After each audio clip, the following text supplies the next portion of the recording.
Ain't shady, baby, I'm hot like the prodigal son.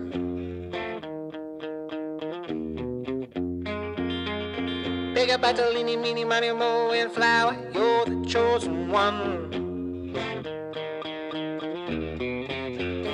Well, your left hand's free, and your right hand grip, with another left hand watches right and self. Swords is gone.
My favourite gin is any old gin that I can drink while sat on a boat.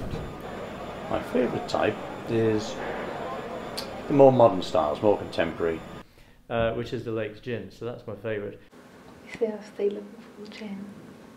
Mine's Tanqueray 10, probably. Well, I've got to say this, the Lakes Gin. Don't know, mine changes on, at least a monthly basis. The standard brands I really don't like too much, but there's some other really interesting gins out there. Well, gin, as part of the social history of Britain, was a fantastic place.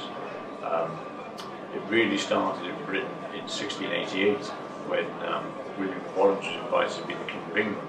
So when he came over from Holland, he brought with him his court, he brought his army, and he brought gin.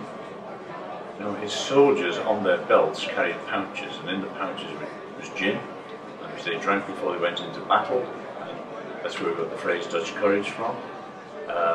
William, like a good king, as soon as he came into England, he went to war with the French, which meant that we had no cognac in the country, and the wine supplies were decreasing rapidly. So the court were drinking gin, or Geneva, as it's called in Holland, and the British entrepreneurs started to make gin to satisfy this demand that had been created. Initially, obviously, it was in London.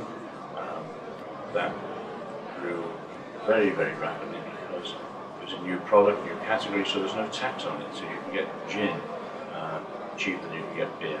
So there's a phrase going around, drunk for a penny, dead drunk for tuppence. My first experience of gin, well there's a question. Oof, that's going back a bit, I think. My first experience of gin was, probably minesweeping in my nan and granddad's anniversary party. Just, like the kind of the dregs right at the end when all the grown-ups were off dancing to Common Eileen, and I was just over there just kind of going like, yeah, there you go. My first experience of gin is drinking it when I was working abroad. So I was sitting on the equator having a very nice gin and tonic. It's strange because my main background is actually whiskey, and gin came later in my life. When I was younger, gin was not really a drink that you drink when I was sort of, between the age of 18 and 25. There was no vodka left, so started on the gin and tonics. And then actually when I went travelling in Australia with my cousin, we used to drink a lot of gin. I think it was the cheapest spirit we could get off, and it was a step up from Goon, so. I can't remember, to be honest. I think I was too hungover afterwards to remember. Juniper's used to flavour gin. It's one of its uses. Used to be used for lots of other things as well. So people used to use it in making gunpowder, and they used to make the basic A-ricks out of it. But you can make use of all sorts of other things historically that take use of gin. And we were looking for a juniper supply, and I was aware that juniper grew in Cumbria. So then I think I did the classic Google and then found that the Cumbria Wildlife Trust were hugely involved in this. Well, they approached us. They wanted to use local botanicals in making their product. In terms of the site, this is a place called Icot Hill, which we're just buying as a nature reserve. It's a fantastic place. There's all sorts of mixes of different kinds of vegetation, lots and lots of different insects, lots and lots of different wildflowers. So the place we're planting it is really important, and so we're actually quite careful that we're not planting it on top of something else that's already there. So it's great because we can help support them. We obviously want more juniper to be grown in this area. It's quite slow growing, so it doesn't grow very quick. And in a place like this where it's quite high up and quite exposed, it grows really slowly, gets battered by the wind. So the life expectancy of the tree is probably only a couple of 100 years, but it does grow very, very slowly. Because I think it's been suffering over the last decades and gradually less and less has been grown. So if we can help actually reverse that process, then we have plenty of juniper berries for our gin. Yeah. I mean, clearly you're in a very distinctive climate, aren't you? And the soils are distinctive, so things will be different because of where you are. And they're not only juniper, but they're also helping us with the other local botanicals that we put into the gin. We can collect meadow sweet for things, and we can collect a whole range of plants. Number one, we're in a Renaissance era. How else are you going to take that being in the charts last year, right? We're in a Renaissance era. So what's happened over the last 4 or 5 years? Because so many more gins have appeared and consumers are interested in trying them, then the whole thing has exploded, and particularly as they've realised that all these gins can be really interesting and really tasty. I think now there's so many, hundreds and hundreds of different gins you can get, and they are all unique, and it can be used in so many different cocktails, different mixes. I think Come back into fashion, isn't it? Yeah, with the increase in sort of the gin palace revival, I think that's been a very positive thing for gin. I think where there's been a big interest, therefore, in different and new and artisan gins, and the whole range of, rather than just having your standard Gordons and Beefeater, which was in the past. Obviously, gin and tonics are most prevalent, but can be used in so many different ways, and there's just so many different varieties and different flavours that you get from them. People, just seem to really like it and looking for something different, and because there's so many different. People are playing around with it now, aren't they? Exactly. Making lots of different ones. Tastes nice. It's probably the best answer I can come up with. It's versatile, isn't it? You can do it in a lot of ways, put it in a lot of things. But it's just nice taste.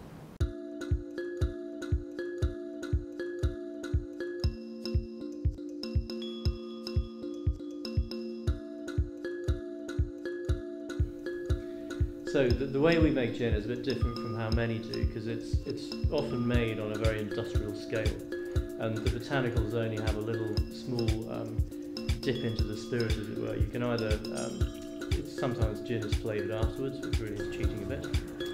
Well, as a distiller, you basically get all the raw ingredients together, and you've got to create a recipe, you macerate the botanicals. So botanicals are just plant matter. So most gins, all gins have to have juniper. And after that, you can put in whatever you like. Coriander, angelica, licorice, cassia, cardamom, orange and lemon. So the way it works, we have a small still, copper pot still. We bring in 100% English wheat spirit, and that's put into the still along with water from the River Derwent, which has a big effect on the taste. And then we put the botanicals into the still, and it's left overnight to steep for about 12 hours. So then the character of the botanicals really is into the spirit itself. And then we run the still, which takes about 4 or 5 hours. So it boils up, comes along down the condenser, and then we have our gin at the end of it, which is clear, same way you drink it. It comes off at around 80% strength, that's pretty strong. So it's then reduced with more water down to 43.7, which is where we bottle it.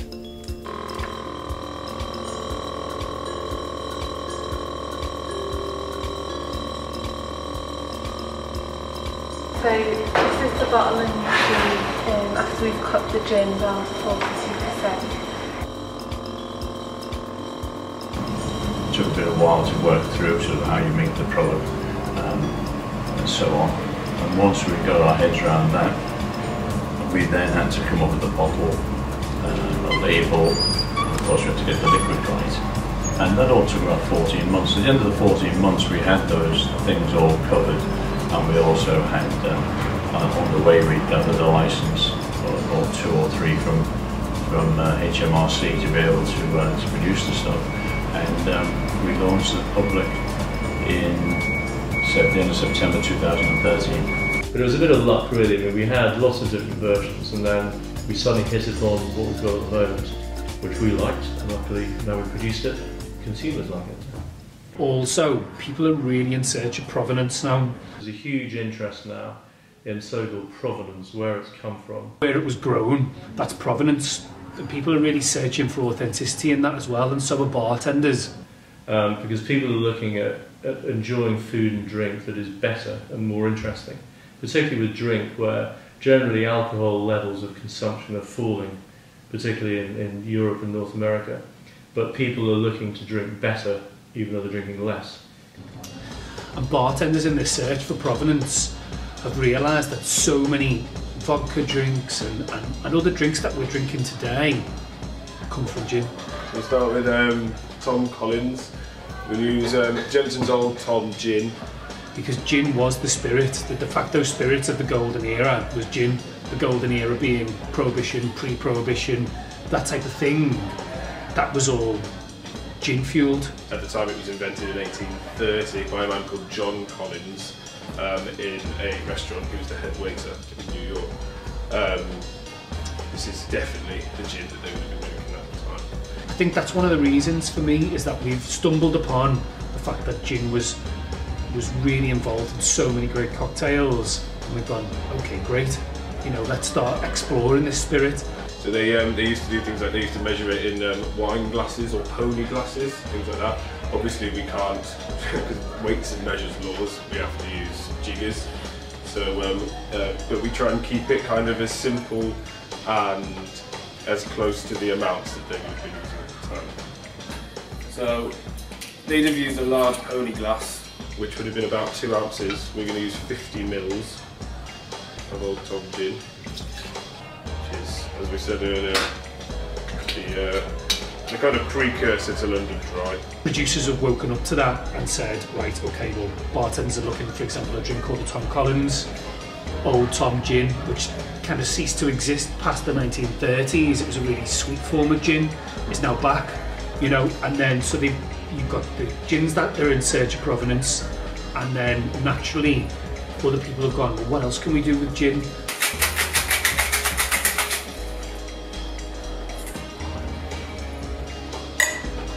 Okay.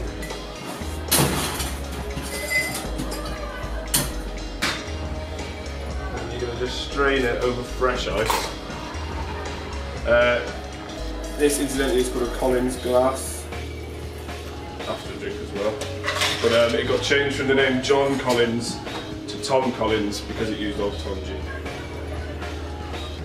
And as a category, it's open to a lot of interpretation. It's a white spirit, so it doesn't require any aging, so it's quite cheap to make. And if I wanted to make gin, or you wanted to make gin, it wouldn't be that hard to actually get in there and end up with a finished product.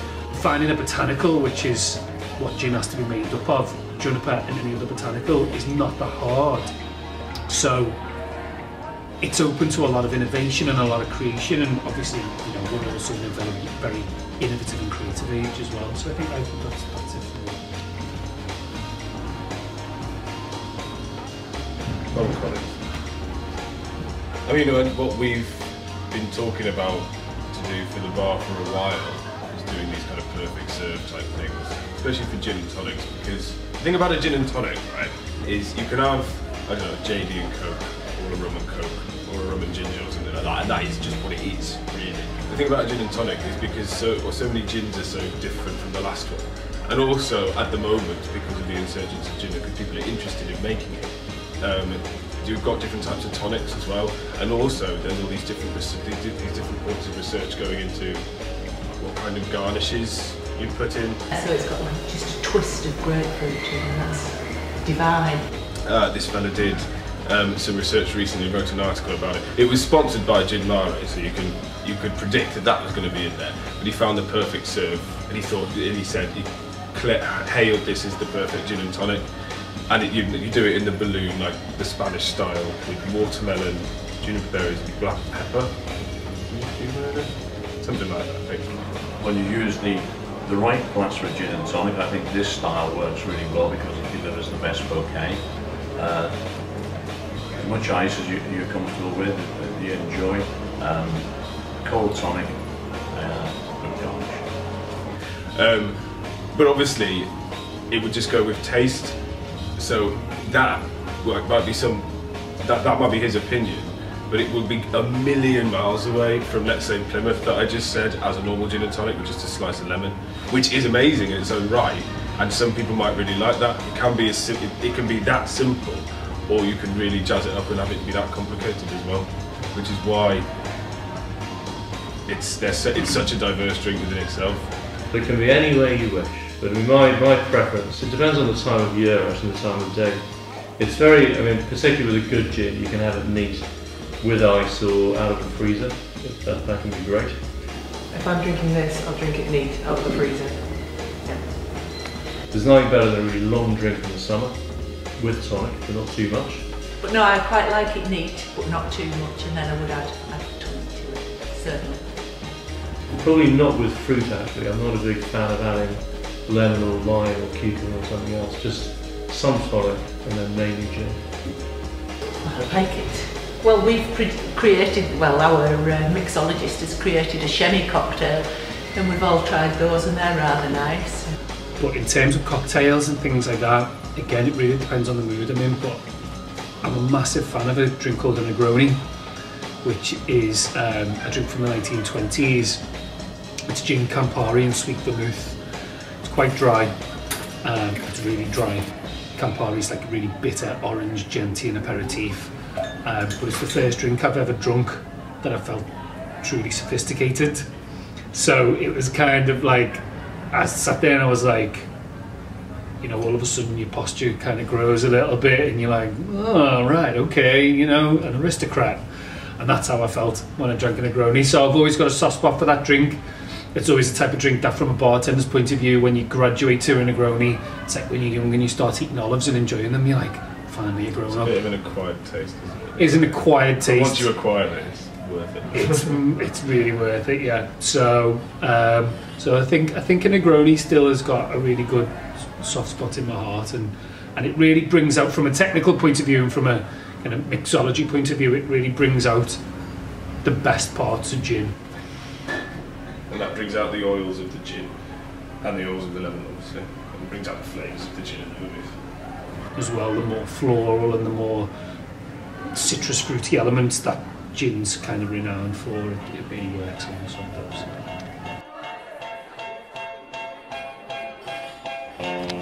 I think gin's had this resurgence because of the era we're in, with a sense of fashion and the kind of vintage throwbacks that we've got now.